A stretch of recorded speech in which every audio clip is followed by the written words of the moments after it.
Est-ce que tu peux nous faire un petit kiff ou pas, Donald, s'il te plaît? Non, je te dérange, Titoff, il est pas venu aujourd'hui, tu vas pas me forcer à parler de la mèche, espèce de pédoncule. Les gars, c'est vraiment une dinguerie! Bah alors pour Spider-Man, pour les films et le jeu vidéo, vraiment deux trucs séparés. Je vais vraiment montrer comment ça s'est passé. Mais ouais, j'aurais aimé qu'on me dise, une petite voix me dise, profite, ça reviendra pas, c'est la meilleure série de ta vie.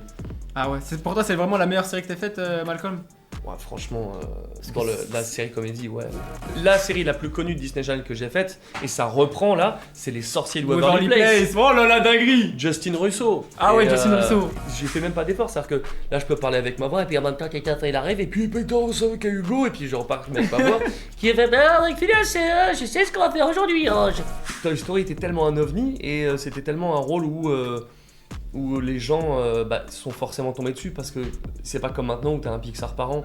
Quand le premier Pixar est arrivé, Toy Story, tout le monde a fait, mais c'est quoi ce truc de ouf? Les sorciers qui reviennent, Phineas qui revient, y a plus qu'à m'annoncer que Titoff revient et je suis rentré.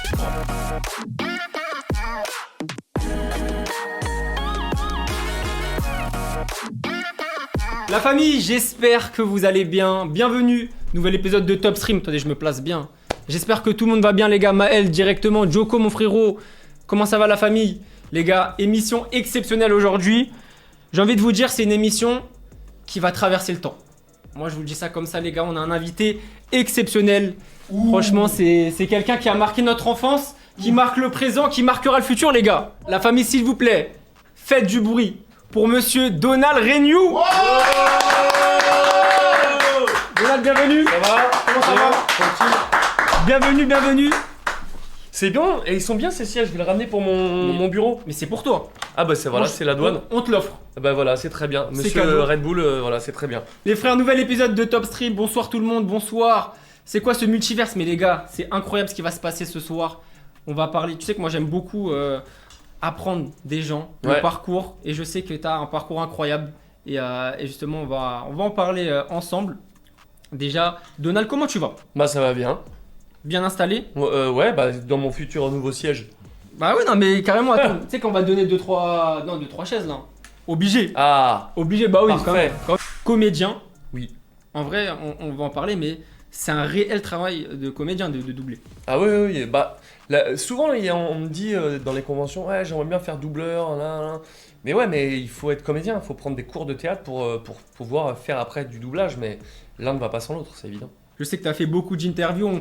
On va essayer de se différencier, les gars, aujourd'hui, quand même si tu as fait pas mal d'interviews. Mais j'ai envie de savoir comment tu as commencé et comment tu as eu l'idée. En fait, je sais que tu as commencé assez jeune en plus.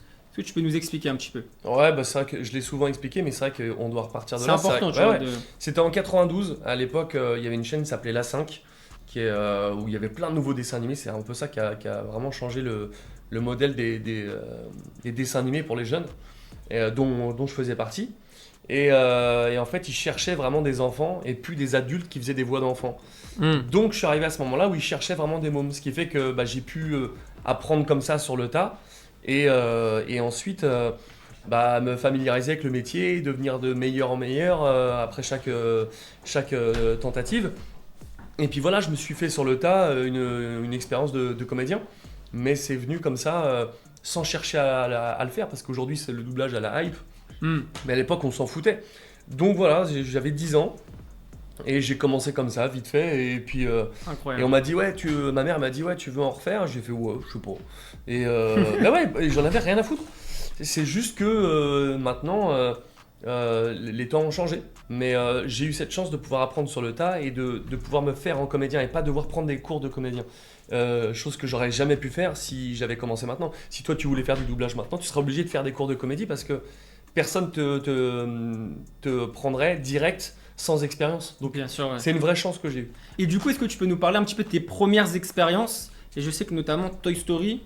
Bah ça justement, ça a été le game changer. C'est vraiment Voilà. ce qui a fait basculer parce que T'avais forcément... fait des petits trucs avant et tout. Oui, et notamment la série dont je te parle là, juste avant, tu vois. Mais ça, c'était 2 ans avant. Et après, j'ai commencé vite fait sur des petits trucs pas forcément intéressants, mais qui ont permis de me faire mal la main.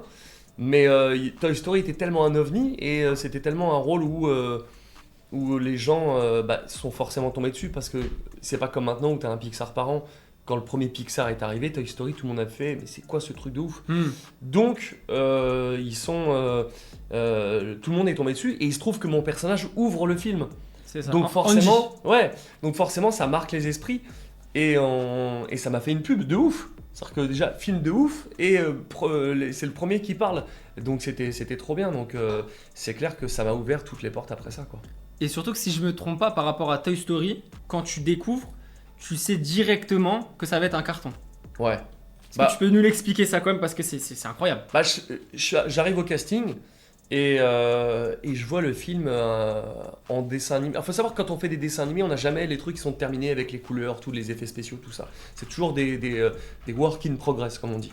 Et donc là, c'était en noir et blanc. Un petit peu avec des exosquelettes, des trucs pas terminés, un peu en mode pâte à modeler noir et blanche, en noir et blanc, tu vois. C'était un peu ça, un truc pas fou, mais T'as du mal à te projeter en fait. ouais, mais tu voyais que c'était révolutionnaire parce que c'était de la 3D. C'est la première fois qu'on voyait un dessin animé qui était en 3D. Alors il y avait des moments, c'était des storyboards. Donc les storyboards, c'est ce qu'utilisent les réalisateurs et les gens qui créent les dessins animés pour. En fait, ils filment comme une caméra. Tu prends une photo et tu filmes un truc où tu vois imaginons un Woody qui va sur le côté avec une flèche en disant Woody va sur la gauche. Et après, tu as une autre photo et tu marquais Buzz arrive en plein milieu de l'écran. Donc c'est ça le storyboard. Ça leur permet de visualiser un peu leur film avant qu'il soit terminé pour pouvoir savoir où ils vont. Donc il y avait un mélange d'images 3D et de storyboard. Mais rien que comme ça, j'ai fait waouh, ça c'est un truc de malade. Dinguerie. Et je savais qu'il fallait absolument que je sois pris sur ce film. Et j'ai eu la chance d'être pris. Est-ce que tu aurais peut-être une petite anecdote par rapport à Toy Story que tu n'as peut-être pas encore raconté, tu vois, mais justement une histoire sur Si, j'en ai une. Quand j'étais en quatrième, je manquais trop. C'est-à-dire qu'au mois de novembre, j'ai déjà plus de mots d'excuses pour mes absences. Quand le carnet de liaison il était déjà rempli. Ah ouais, il n'y avait plus les petits trucs que tu découpais là. C'était une catastrophe. Et la prof principale, elle me disait ouais, Donald, c'est pas possible. J'étais premier de la classe, hein.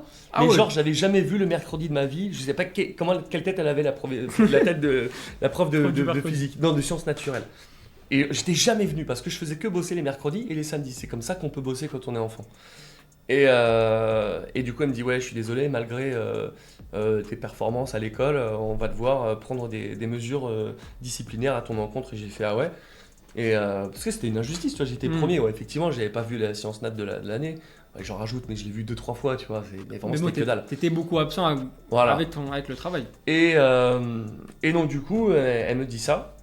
Et que j'allais avoir des trucs disciplinaires. Mais je trouvais ça injuste parce que j'avais des pures notes partout. Donc je ne comprenais pas pourquoi j'allais être réprimandé. Et arrive Toy Story et l'avant-première. Et le jour où j'ai décidé d'arrêter l'école et de passer en cours par correspondance, c'était le jour de l'avant-première de Toy Story. Et donc je savais que Toy Story, je mettais les deux pieds dans ma future vie de comédien. Donc c'est vrai que l'avant-première qui était aux Folies Bergères, salle mythique de Paris. Salle mythique, voilà. Et je me suis dit, ouais, là, on est parti, on est dans le dur. Pour moi, ma carrière a commencé ce jour-là. Et justement, tu nous parlais de cette fameuse transition qui va être importante aussi dans ta carrière. Justement, le fait de muer. Tu as commencé très jeune, donc forcément la voix aiguë. Ouais. Est-ce que tu redoutais déjà ce moment de justement cette transition quand tu commences à avoir une voix grave et en plus, on va dire l'entre-milieu où tu sais, des fois, tu as la voix un peu étrange? Moi, j'ai fait on-off.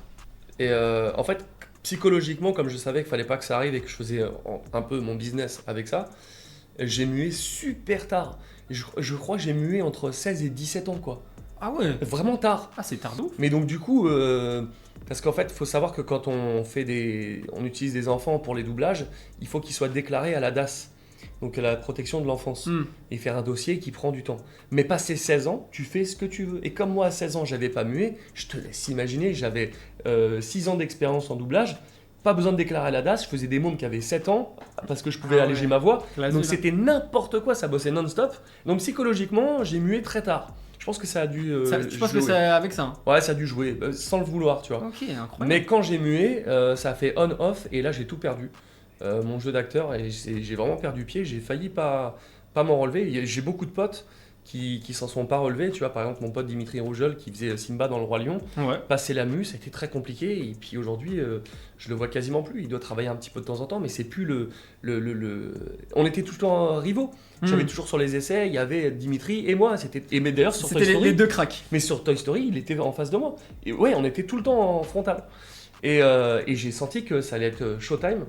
Et je sais qu'un film qui m'a fait reprendre mes esprits et qui m'a un peu aidé, c'était avec Jean-Marc Pantier, le directeur artistique de ce film, qui d'ailleurs était le premier sur lequel mon pote Bruno Choël a fait Johnny Depp. C'était le cavalier sans tête. Ouais. Je sais plus comment ça s'appelait, Sleepy Hollow en anglais. Et c'est de là-dessus que j'ai repris un petit peu confiance en moi. Il m'a vraiment fait bosser de ouf. Et Bruno Choël faisait Johnny Depp pour la première fois. Donc pour lui, film de ouf. Parce Mythique que aussi pour lui. il a fait Johnny Depp pour la première fois. Et moi, parce que j'ai un peu repris confiance en moi à ce moment-là. Bon, Ah, quelle merguez. C'est bien, je vois que t'es aussi Mais tu sais, doué c'est- que moi en technique. on a encore un point commun, Donald. C'est ça. Mais pourquoi j'ai eu un problème, je vais te le dire. Parce que le CV est tellement balèze que la page ne prenait pas. Regardez les gars. Regardez. Non mais, Ouais, t'es que le début là. je suis que le début, je suis surtout que dans la partie Cinéma. Il y a la partie jeux vidéo, il y a la partie C'est série. mal encore là. Mais les gars, comment je peux faire une émission d'1h30 avec toi, Donald? Je suis content de pas m'inviter à Stream VF. Ça aurait été galère, mais bon là on parle de quoi? Et justement, Stream VF, voilà, c'est ton émission aussi sur Twitch. Ouais. Est-ce que tu peux me parler de cette émission aussi que tu as mise en place et surtout que voilà, les gens kiffent? Ouais, C'est incroyable. Est-ce que tu peux nous en parler de ça? Bah ouais, l'histoire de Stream VF, en fait, elle est vraiment en plusieurs points.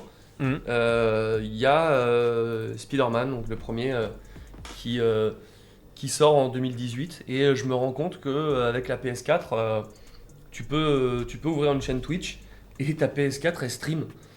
Et alors, je me suis dit, à mon petit niveau, c'est à peu près tout ce que je peux faire. Et je me dis, viens, on teste de découvrir le jeu vraiment. Alors que le jeu, j'aurais pu l'avoir en code genre 15 jours avant la sortie, tu vois, comme les journalistes. Et je dis, viens, on le découvre vraiment avec les viewers en direct. Et il se trouve que 2 jours avant, je rencontre un petit YouTuber qui s'appelle Squeezie. Légèrement, Voilà. tout petit les gars. Un mec qui pèse pas dans le game et qu'il faut aider. C'est un important. mec qui débute, on va dire. Voilà. Et il me dit, ouah, ton concept il est incroyable. Il me dit, ouais, vas-y, je te host. Oh. Oui. Ah oui, Et du coup, je me retrouve pour mon premier stream sur ma PS4 avec 1500 viewers. dinguerie. Donc, ouais, en fait. Sachant que Twitch c'est dur au début. Hein. Ouais, de ouf. C'est dur. Hein. Ouais, normalement, Refaire tu ça stream devant comme- 2 personnes. Ouais, au début. Parfois là. 0, et puis après tu te rends compte qu'il y a 1, mais en fait c'est ton téléphone. Voilà, Je- je le Et connais. des fois, c'est ton Zinkou qui vient inviter Voilà. pour voir.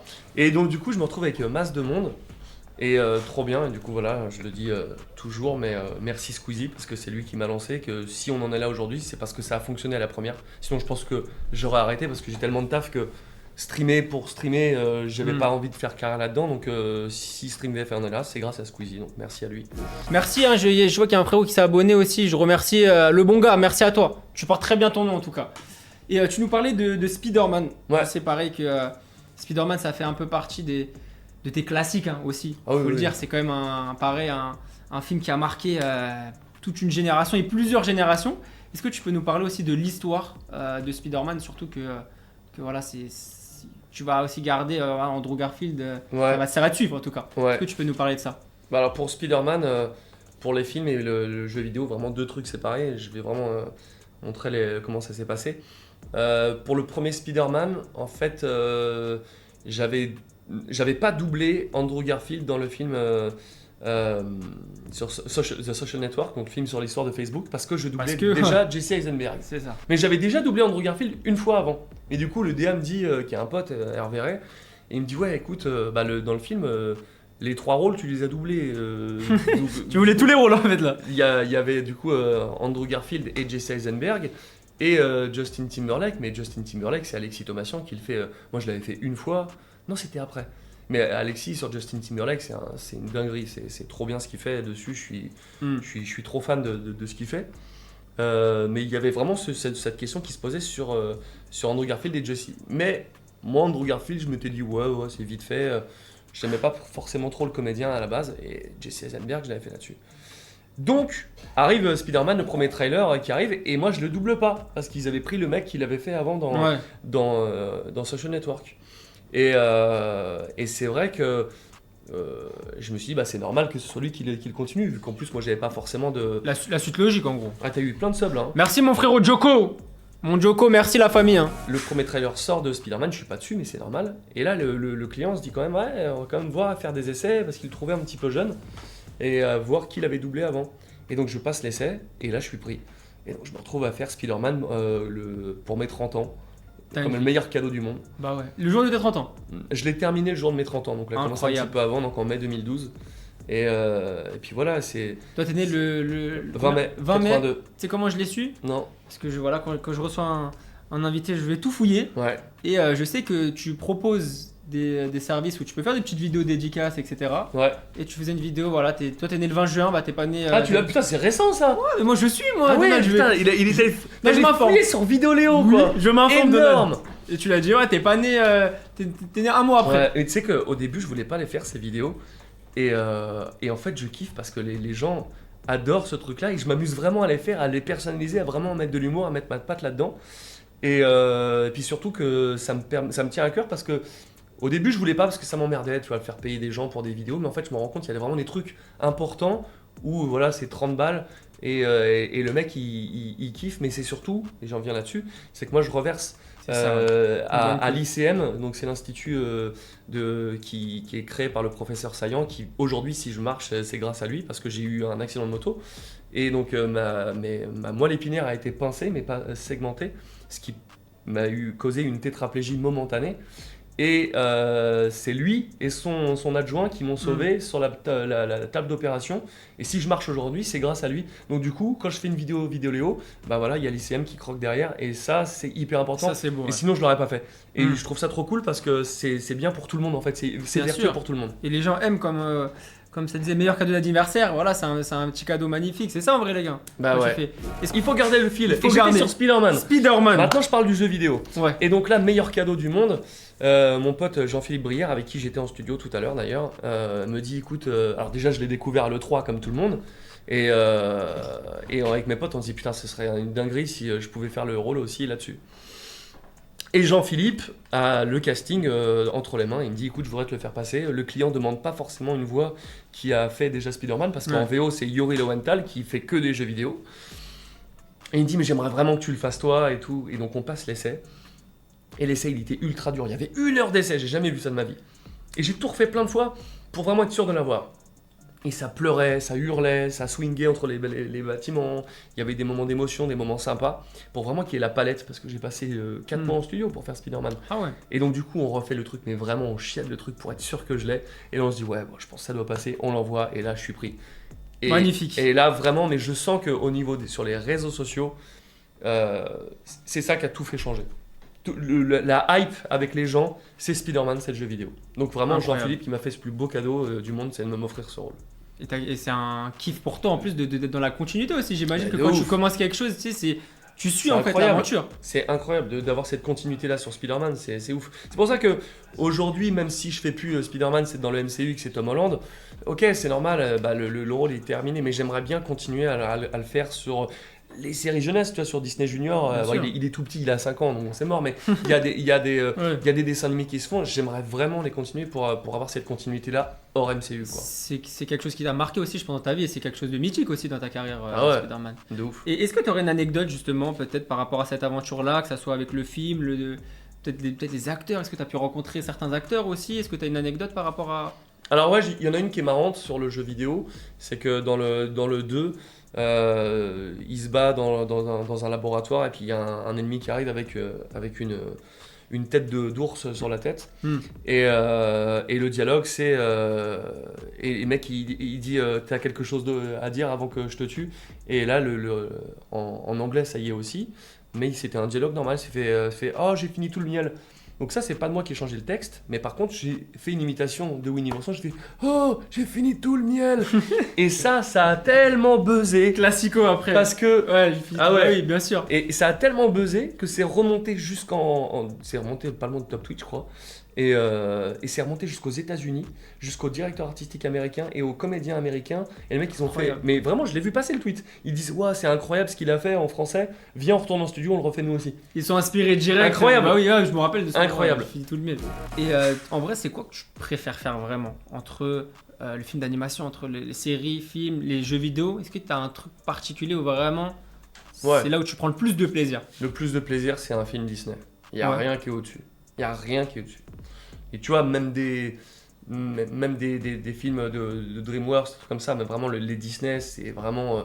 C'est là où on te laisse le plus de temps, quoi. Tu bosses jusqu'à ce que tout le monde soit content. On en parlera peut-être, mais tu vois, j'ai dirigé en directeur artistique la VF de Star Wars. Tu sais, souvent en doublage, tu dis ouais, non, c'était pas ouf, j'aurais pu faire mieux, mais il me manquait du temps. Ouais. Avec Star Wars, avec Disney, ça n'existe pas, ça. Ah, t'as besoin de temps? Tiens, prends. Par contre, faut que tu rendes une copie parfaite derrière. T'as la Donc, c'est à pression, double tranchant. t'as une bonne pression. Tu vois, mais, c'est ouais. à double tranchant. Mais donc, du coup, Disney, c'est trop bien pour ça, parce que tu t'éclates. T'es dans C'est- l'ultra précision. Il y a Kathleen qui nous demande justement, Disney sont très stricts, non?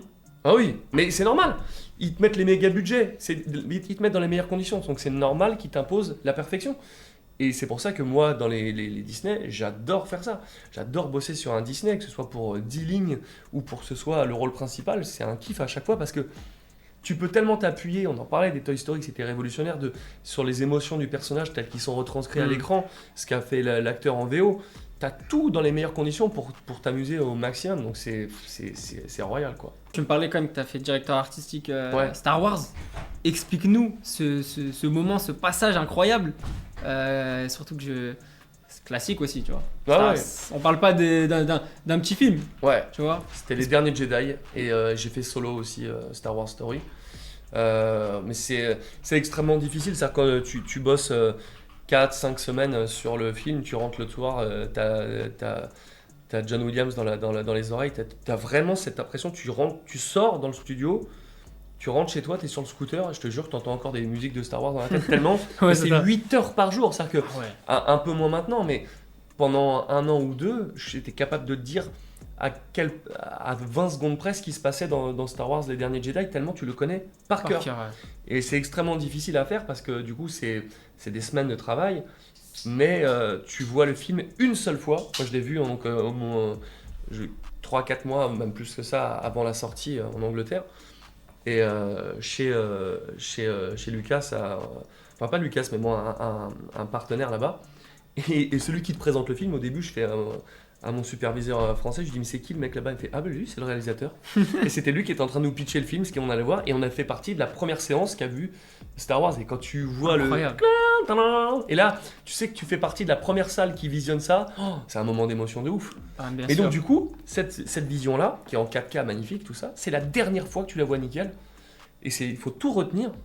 Parce que après, tu n'auras plus qu'une copie noir et blanc où tu verras plus que les bouches comme ça sur des trucs ronds, où tu vois plus que la bouche qui dépasse, pour pas qu'on spoil et que ça finisse sur internet et que le film leak. Ok, donc ils Donc sont c'est- quand même très Ah stricts ouais. aussi sur ça, que rien de fuite, que rien. Ah ouais, mais à J'imagine tel que vous avez des clauses et tout, non? Mais Bien sûr. tu signes une clause, t'as des formations de sécurité sur internet pour avoir ton truc, tu signes un papier, c'est un délire, tu mets ton téléphone dans une pochette en plastique, en Ah ouais. aluminium que tu laisses à l'intérieur, à l'extérieur, et t'as des mecs qui sont avec des visions nocturnes dans la salle pour vérifier qu'il se passe rien.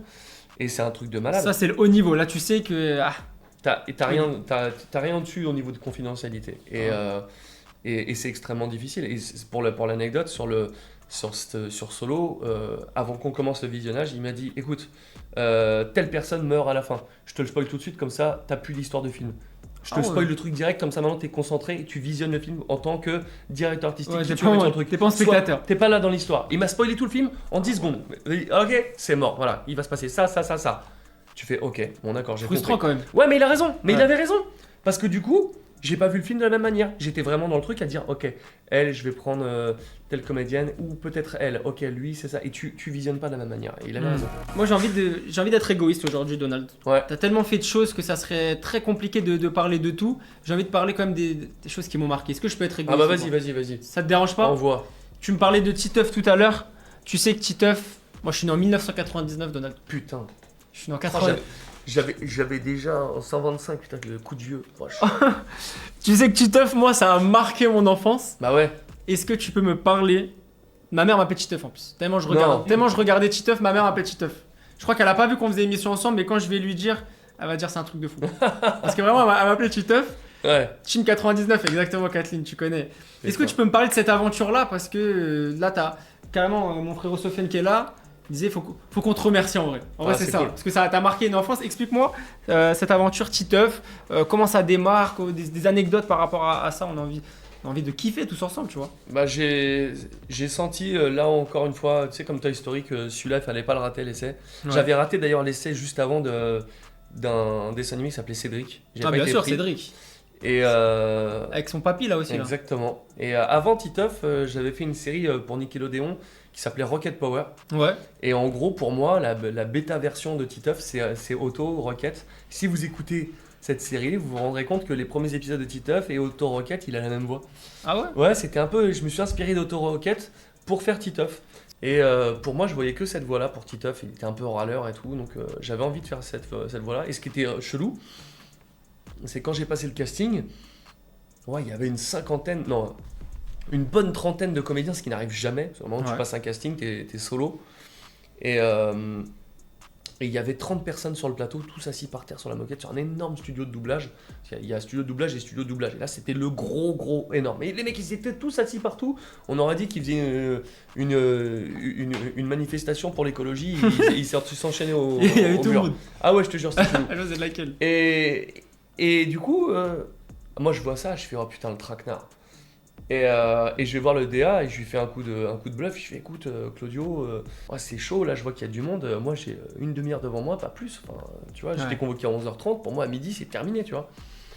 Et il me dit oh, bah pas de souci, tu vas passer. Et là, du coup, le mec il part il se bouge de la. Je vois qu'ils essayaient chacun une scène. C'était un peu. Ce qui est chelou quand t'es comédien, c'est que t'es pas en public avec les autres parce que forcément tu te nourris de ce que font les autres. Ouais. Et donc du coup tout le monde se copiait les uns les autres. Je me suis dit, c'est chelou quand même le bordel. Et donc ils n'arrêtaient pas de passer l'un derrière les autres sur Titeuf. Et moi je lui dis ouais, il faut que je me barre. Et donc je passe à la barre, donc là où on tient la barre comme ça et puis on est devant le micro puis on fait notre texte. Et donc j'arrive à la barre et puis je propose un truc. Et je vois bien que le producteur à côté, il était pas là, Zep. Hein. Je vois bien que le producteur il tique et il fait putain c'est intéressant ce qu'il propose. Et du coup, je fais une scène. Et il me change pas. Et je fais une deuxième scène. Et je change pas. Une troisième scène, je change pas. Et les mecs à côté, ils étaient verts. Ils ont compris que c'était Ils avaient droit à une petite scène. Ouais. C'est vrai que c'était baisé. Et j'enchaîne. Et les mecs, ils font ouais, c'est bien, c'est pas mal, hein, et tout. Et du coup, bah, c'est comme ça que j'ai été pris parce que, en fait, il y a eu apparemment une évidence qui a plu. Directement. Ouais. Et à la fin, ils ont quand même réécouté une autre meuf et moi. Et on était plus que deux. Mais voilà, j'ai réussi à passer. Mais j'ai vraiment senti qu'il se passait quelque chose. Ça veut dire que tu avais la voix Titeuf, la voix finale. Direct. Tu l'as directement. Mais comment t'arrives à faire cette voix? C'est ça que je me demande. Bah, en plus, la voix, elle a bougé. Parce que j'avais 19 ans. Ouais. Et la voix, elle change. Donc, c'était en 2001. Et en 2006, quand il y a eu la deuxième saison, j'avais eu mon fameux accident de moto dont je te parlais. Okay, ouais. Et en fait, quand j'ai eu mon accident de moto, c'était là, si on voit encore un petit peu la cicatrice, en fait, ils ont tiré, premier degré, ils ont tiré avec les mains pour pouvoir accéder aux vertèbres derrière. Et en faisant ça, ils m'ont coupé le nerf qui permettait de parler. Ce qui fait que j'ai eu 6 mois de rééducation et ma voix a un petit peu changé suite à cet accident. Et donc, du coup, entre 2001 et 2006, la voix n'est plus la même à cause de ça. À cause de l'accident. La voix a changé. Après 2009, je l'ai affinée. Et 2016, sur la dernière saison, là, ça découlait déjà de 2009. Mais 2006-2001, la voix n'est plus du tout la même parce qu'il y a eu cet accident-là. Donc du coup, je l'ai trouvé direct en 2001, mais c'est vrai que c'est pour ça que... Avec le temps, ça... Ouais, okay. Exactement. Est-ce que tu peux nous faire un petit kiff ou pas, Donald, s'il te plaît? Non, je te dérange, Titeuf, il est pas venu aujourd'hui. Tu vas pas me forcer à parler de la mèche, espèce de pédoncule. Les gars, c'est vraiment une dinguerie. Là, j'ai l'impression que j'ai 14 ans, 12 ans même. Tu sais que c'est un truc de fou. Mais comment t'arrives? Tu sais qu'il y a beaucoup de gens qui essayent de l'imiter. Mais je sais, mais tu vois, moi, ce qui est marrant, c'est que c'est vraiment j'ai fait même pas d'effort. C'est-à-dire que là, je peux parler avec ma voix, et puis en même temps, Titeuf, il arrive, et puis, putain, on sait qu'il y a Hugo, et puis je repars avec ma voix. Qui fait, avec Phileas, je sais ce qu'on va faire aujourd'hui. Non, c'est un truc. Les émotions. En fait, Joko, c'est mon ami d'enfance. Ah. Donc, c'est avec cette personne que Titeuf ont regardé et tout. Et vraiment, c'est pour ça que même lui, là, c'est un live particulier pour lui. Ouais. Parce que vraiment, Titeuf, l'exposition Parc de la Villette, tout. Mais tu sais que c'est ouf, le seul truc que j'ai pas fait de ma vie de Titeuf, c'est l'exposition au Parc de la Villette. Ah ouais? Ouais, ils m'ont pas pris, ils ont pris une meuf qui m'a imité. Et des années après, j'ai rencontré les gens qui avaient fait ce truc-là. Et j'ai dit, mais pourquoi est-ce que vous m'avez pas appelé pour ce truc-là? Ils m'ont dit, bah parce que t'allais être trop cher. Et là, j'ai bugué, je fais, mais vous m'avez même pas posé la question. On se serait arrangé. Mais je voulais le faire, moi. Et j'étais vexé de ne pas l'avoir fait. Bah ouais, j'imagine. Ce qui est rigolo avec Titeuf, c'est que je suis passé de comédien qui fait la voix d'un personnage à bosser avec Glénat et Zep pour, par exemple, tous les réseaux sociaux. C'est ma production qui s'occupe de gérer tous les réseaux sociaux de Titeuf. Donc on a un community manager qui est dédié à ça. Et puis de pouvoir proposer des concepts. Donc on a fait sur la chaîne YouTube de Titeuf les Animateufs, qui est un concept de redoubler avec les voix officielles du dessin animé les BD officiels de Zep. Et ça c'est incroyable. C'est gratuit, c'est pas monétisé, c'est vraiment pour faire un concept qui a jamais été fait, c'est cool. Et on va continuer. Et puis on a fait Titeuf Gaming aussi. On l'a arrêté, mais on va le reprendre, je pense, j'espère, à la rentrée. Ok. Et on va vraiment se spé sur Fortnite et tout, donc on joue. Ah ouais, dingue. Ouais. Donc c'est rigolo, mais ce qui est ouf, c'est voilà, tu passes de comédien à tu crées du contenu avec Titeuf et t'en es quasiment un peu aussi une partie du producteur. C'est fou. C'est un rôle que j'avais pas du tout prévu qui changerait ma vie comme ça, quoi. Pour toi, tu me disais quand même que tu voyais qu'il y avait un big potentiel, un peu comme Toy Story. Mais est-ce que tu pensais que ça allait marquer une dégénération comme ça, Titeuf, sincèrement? Ouais, je m'en doutais que ça allait être quelque chose de fou. Et c'est vrai que ça a été sûrement au-delà de mes attentes.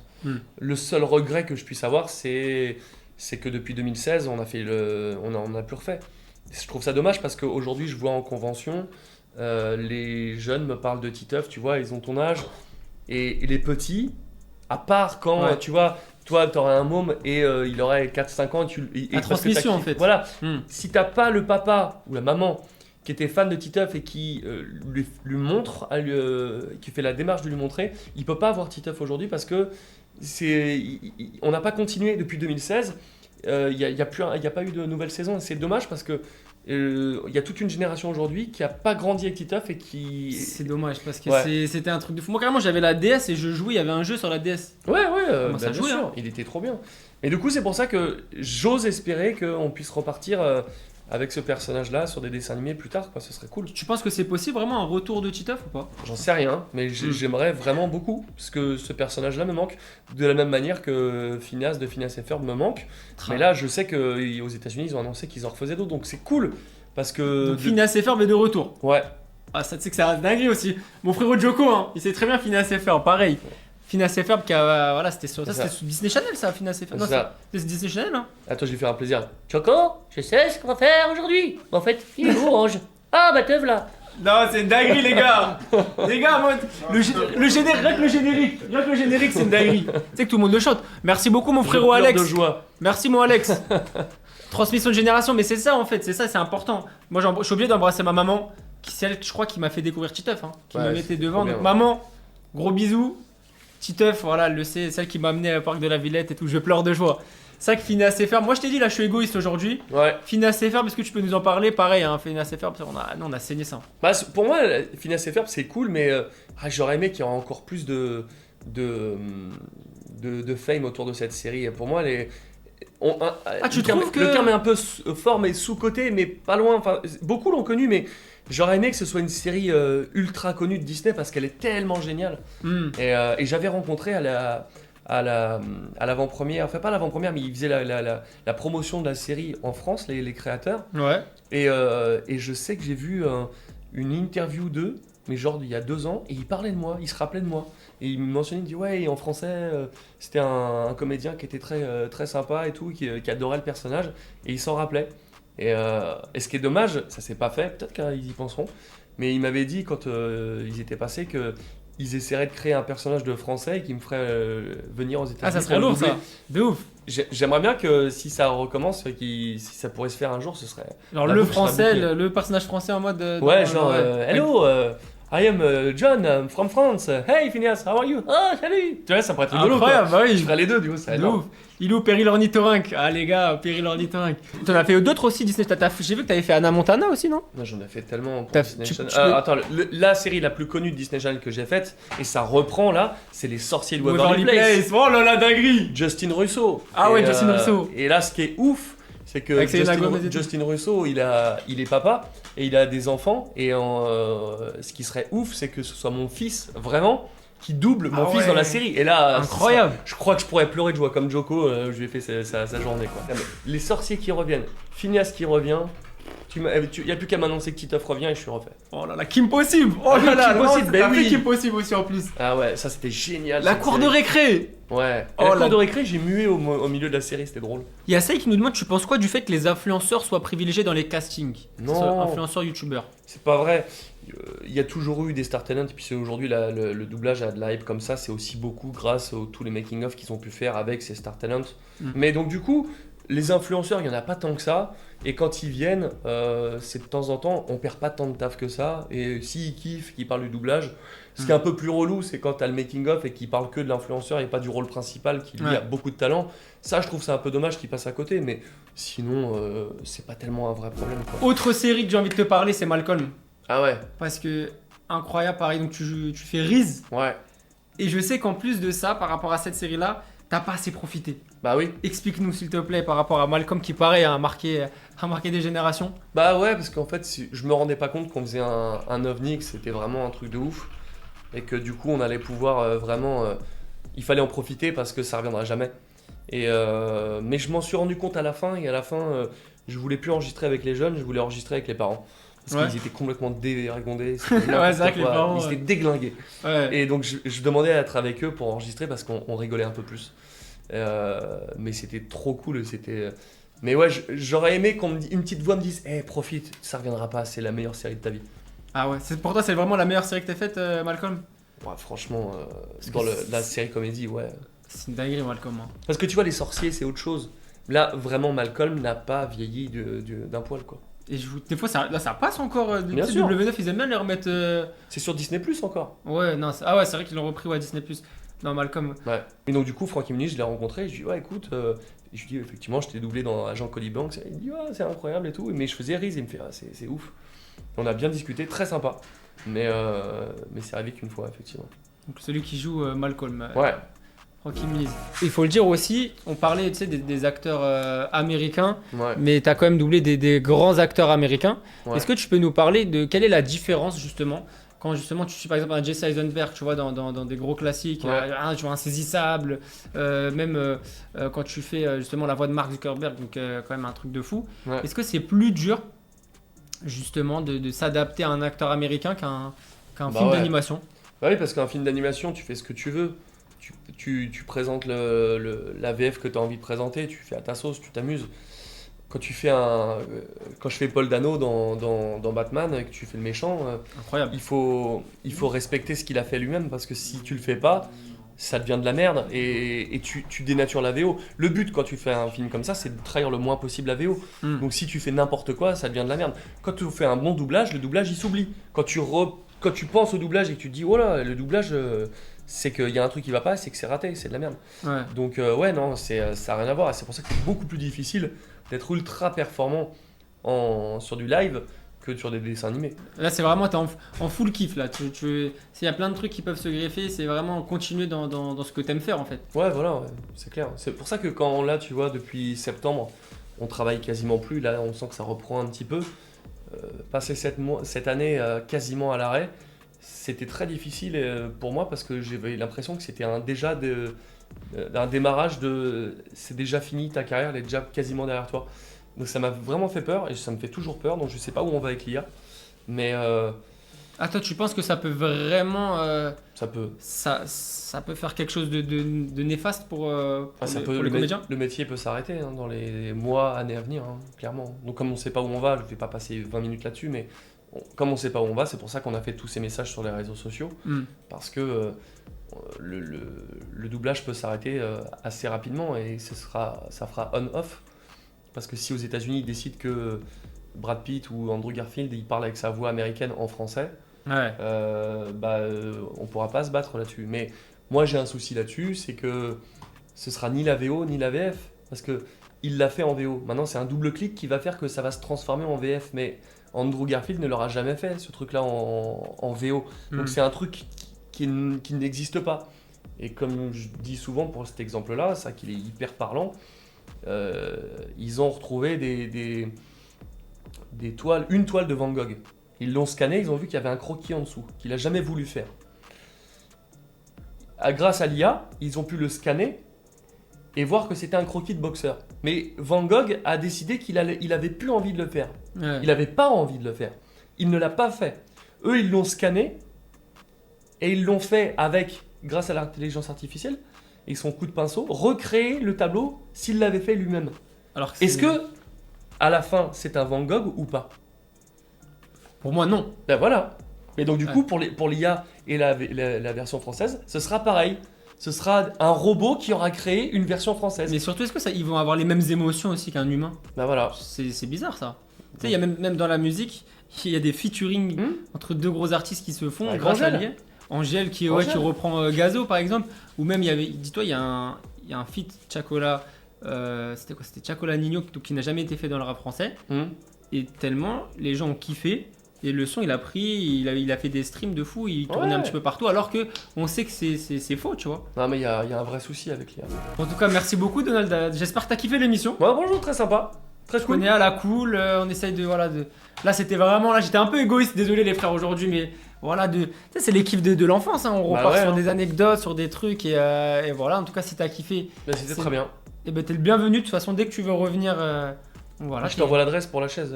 Ouais, directement. En tout cas, merci à tous ceux qui ont participé aussi. Merci au chat, merci à vous, la famille. La rediff sera dispo sur YouTube. Extrait TikTok comme d'habitude, sur Twitter, sur tous les réseaux, même sur Snap. Je sais que t'es pas trop Snap, mais Non, je suis ça trop sera- vieux pour ça. ça sera sur Snap aussi. On mettra des petits extraits, mais en tout cas, voilà. Merci à vous, les frères. On se retrouve très prochainement, dès la semaine prochaine. Nouvelle émission Top Stream, les gars. Restez branchés. Gros bisous à tous. Mathias, vas-y, dis-nous le mot de la fin. C'est toi qui régale là. C'est quoi ton mot de la fin? Oh là là, tu l'as pris Merci court, pour, là. merci pour le mot de la fin. Gros bisous, la famille. Merci, Donald. Ciao, À très plaisir. vite. Ciao.